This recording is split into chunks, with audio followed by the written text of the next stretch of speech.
o paglalagyan ng bato sa kakahoy. Harangan tong kalsada.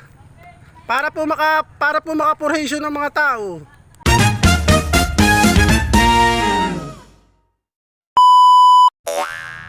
So yun mga idol, good morning.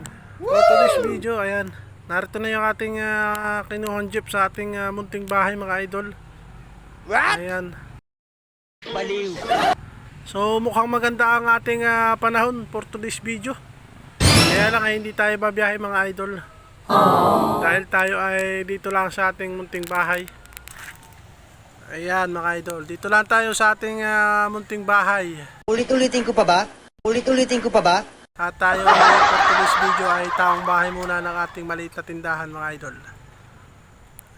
Good morning, good morning, good morning. Woo! Ayan, shout out po sa ating mga maagap magtrabaho. Wow! So, pahinga muna yung ating barako.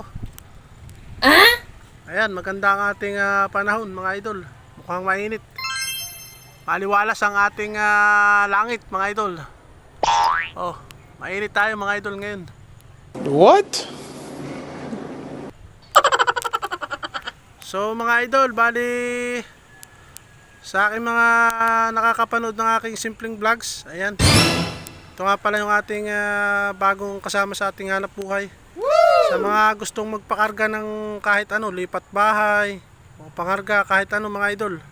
Niyog, kukulamber, tao, o ito, pwede natin itong masakyan mga idol.